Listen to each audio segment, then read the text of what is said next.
Praktikum sel elektrolisis dan sel volta.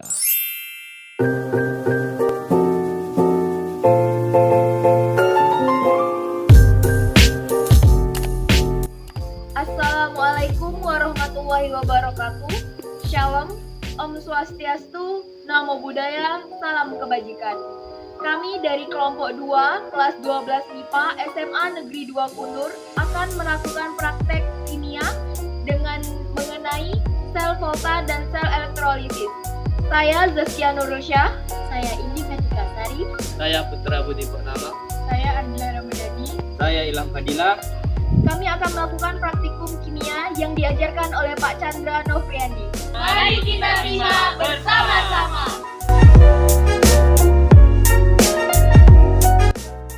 Apa itu sel elektrolisis?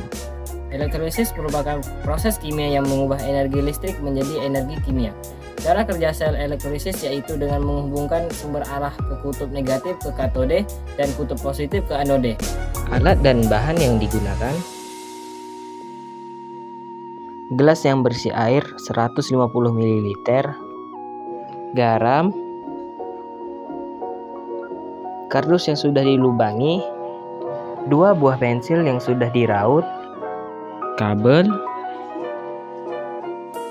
baterai 9 volt. Langkah-langkah pengerjaan praktikum sel elektrolisis: siapkan air dan masukkan garam.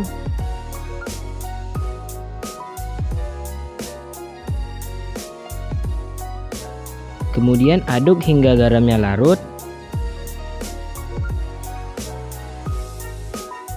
Siapkan baterai 9 volt lalu hubungkan kabel dengan baterai. Siapkan kardus dan 2 buah pensil yang sudah diraut. Masukkan pensil ke dalam kardus seperti di video.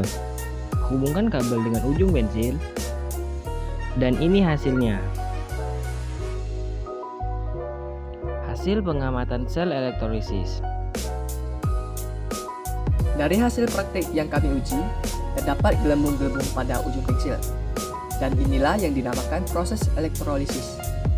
Proses elektrolisis adalah suatu proses di mana arus listrik bisa menguraikan larutan elektrolit, yang artinya terjadi proses perubahan energi listrik menjadi energi kimia atau yang biasanya disebut reaksi redoks.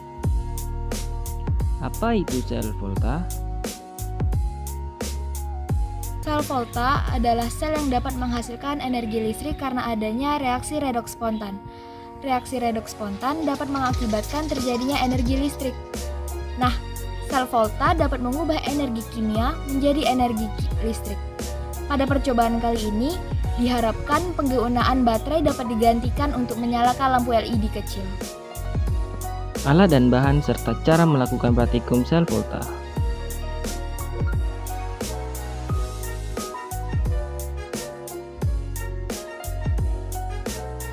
Beri lubang pada kentang menggunakan pisau. Tancap koin dan paku pada kentang.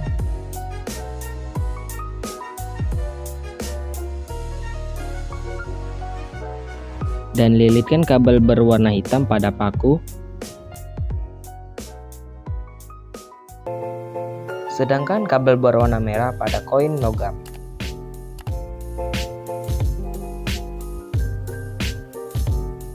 Sedangkan kabel berwarna merah pada koin logam. Lakukan pada semua kentang dengan menghubungkan kabel satu dengan kabel lainnya. Lilitkan kedua ujung kabel yang berbeda muatan pada kaki lampu LED.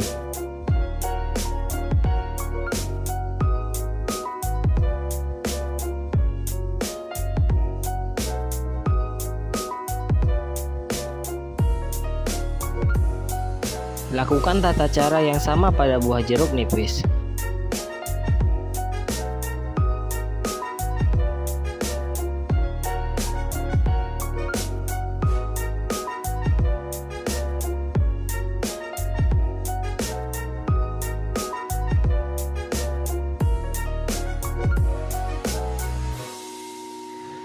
Hasil pengamatan sel volta. Hasil pengamatan praktikum sel volta. Ketika logam dan paku dihubungkan dengan buah yang digunakan, lalu dihubungkan dengan kabel, maka lampu LED akan menyala, karena kentang dan jeruk dapat menghantarkan listrik.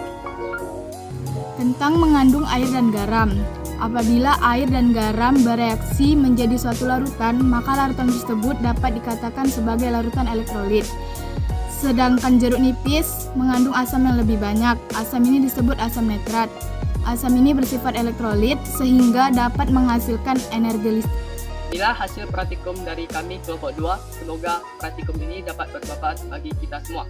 Kami akhiri dengan Wabillahi taufiq wal hidayah. Wassalamualaikum warahmatullahi wabarakatuh.